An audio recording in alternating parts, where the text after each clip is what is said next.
Oh, Allahu Akbar. Allahu Akbar. Huh.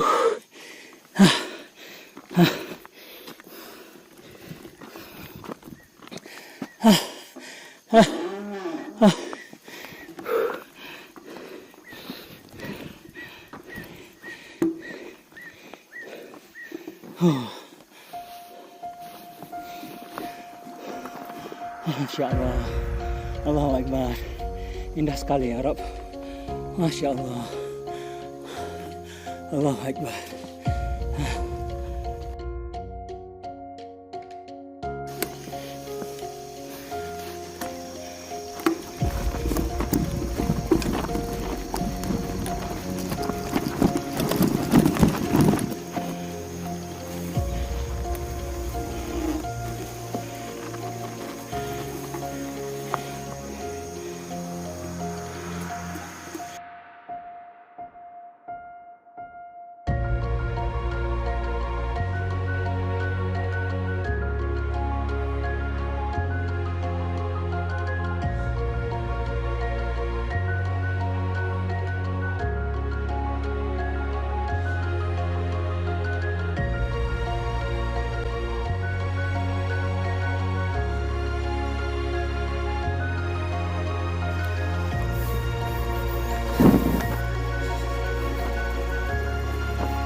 Assalamualaikum warahmatullahi wabarakatuh. Alhamdulillah rabbil alamin. Assalatu wassalamu ala asrafil anbiya'i wal mursalin wa ala alihi wa sahbihi ajma'in.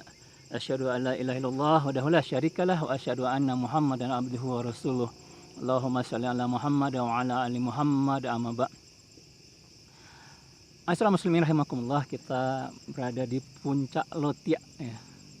Puncak Lotia ini di Payakumbuh di Mudia ya, di Taeh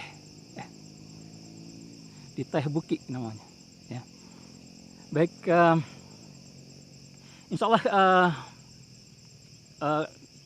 dalam Gowes dakwah kali ini ya, saya akan mencoba menjawab pertanyaan apakah umat Islam akan bangkit setelah pandemik COVID-19 ini. Karena pembahasan ini cukup panjang, maka saya akan membaginya menjadi 3 bagian. Nah, ini insya Allah menjadi bagian pertama.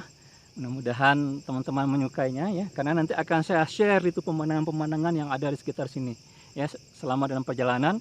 Nah, yang pertama saya akan membahas tentang realita kepemimpinan dunia pada saat ini ya, dengan adanya pandemik COVID-19. Lalu yang kedua, saya akan membahas tentang hakikat dari kebangkitan. Nah, lalu yang ketiga, insya Allah saya akan berbicara tentang siapa ya yang akan membangkitkan umat Islam. Ya, bagaimana ciri-ciri mereka. Saudaraku yang dirahmati oleh Allah Subhanahu Wa Taala, tragedi COVID-19 ini belum berakhir juga ya. Tak ada seorang pun yang mampu memastikan kapan usainya. Sementara dampak negatif yang telah ditimbulkannya sungguh luar biasa. Pun luasan penyebarannya dalam skala global terjadi di berbagai negara di belahan dunia.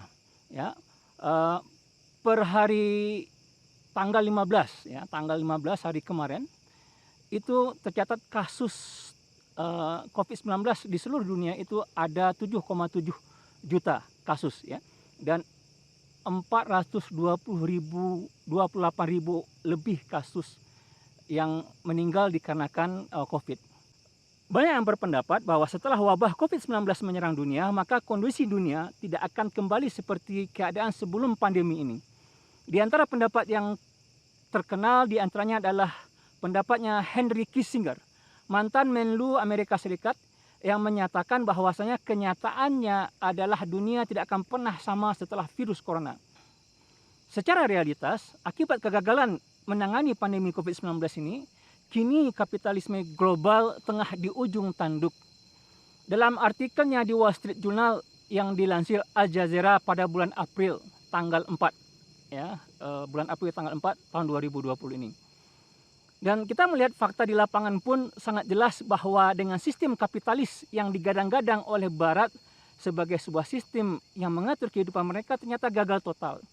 Tak berdaya berhadapan dengan serangan COVID-19. Ideologi kapitalis demokrasi secara alami lebih mementingkan kepentingan para kapitalis daripada menyelamatkan nyawa manusia. Dan hal ini terbukti sejak awal-awalnya wabah ini terjadi. Negara-negara dunia menutup-nutupi wabah ini karena hanya takut kekhawatiran ekonomi.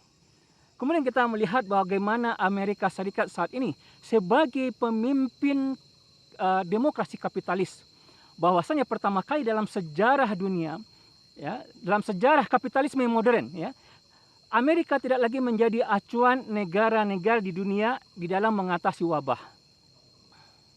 Ditambah lagi Amerika saat sekarang ini, walaupun sudah puluhan tahun sebagai pelaksana dan pelindung demokrasi kapitalisme, dengan jargon hak asasi manusianya yang selalu mereka dengung-dengungkan, masih belum selesai menghadapi isu rasisme sampai sekarang ini, yang mana berbuntut dengan kerusuhan di kota-kota Amerika Serikat. Kerusuhan massal yang terjadi di Amerika Serikat berakibatkan guncangnya negara-negara satelit dan juga guncangnya ekonomi dunia. Pada kapitalisme, negara-negara sempat melepaskan dolar yang mereka simpan. Dan ketika terjadinya kerusuhan, dolar sempat melemah. Karena masyarakat dunia melihat bagaimana penanganan kerusuhan di Amerika Serikat dengan cara fasisme dan kekerasan. Dan hal tersebut sangat bertentangan dengan prinsip yang mereka dengung-dengungkan tersebut. Ya, hak asasi manusia, ya, melindungi nyawa manusia, dan seterusnya. Nah, ini mendapatkan kecaman dari negara-negara dunia. Dan hal yang menarik teman-teman sekalian adalah adanya perdebatan antara Piers Morgan dengan Rudy Giuliani. Ya, Rudy Giuliani adalah bekas wali kota New York, dan Piers Morgan adalah seorang wartawan Inggris dalam acara Good Morning Britain, yang mana kalau kita lihat di YouTube mereka sempat ribut. Ya. Dan dia mengatakan ketika mengkritisi bagaimana Trump menangani kasus kerusuhan ini di Amerika, dia menyatakan bahwasanya kami, maksudnya Inggris atau negara-negara dunia lainnya atau Eropa, biasa melihat dan mengambil kalian Amerika dalam mengatasi persoalan. Tetapi sekarang ini kami tidak bisa lagi menjadikan kalian sebagai rujukan. Ini suatu pendapat, suatu perkataan yang luar biasa. Dan ini bisa mengisyaratkan bahwasanya negara kapitalis demokrasi, ya, mulai kehilangan kepemimpinan ideologis mereka. Ditambah lagi, setelah kerusuhan yang terjadi di Amerika Serikat kemarin ini, kasus COVID-19 semakin meningkat pesat. Kenapa? Karena kerusuhan tersebut tidak lagi mengindahkan protokoler atau bahaya penularan virus COVID-19. Dan sepertinya apa yang diramalkan Henry Kissinger, bahwasanya sesudah COVID-19 dunia akan berubah, adalah bahwa kapitalisme tidak lagi akan menjadi sebuah ideologi yang memimpin kehidupan masyarakat dunia. Nah, pertanyaannya saudara-saudaraku semua, sistem kehidupan yang bagaimana yang akan memimpin dunia setelah ini, setelah COVID-19 ini? Sosialisme, sementara sosialisme telah terbukti gagal di Uni Soviet sebagai sebuah ideologi yang tidak sesuai dengan fitrah manusia. Harapan satu-satunya hanyalah Islam. Namun pertanyaannya, akankah Islam mampu bangkit sesudah pandemi COVID-19 ini? Apakah Islam akan mampu mengambil alih kepemimpinan dunia? Nantikan di vlog saya berikutnya. Karena untuk berbicara itu kita harus berbicara tentang asas kebangkitan. Assalamualaikum warahmatullahi wabarakatuh.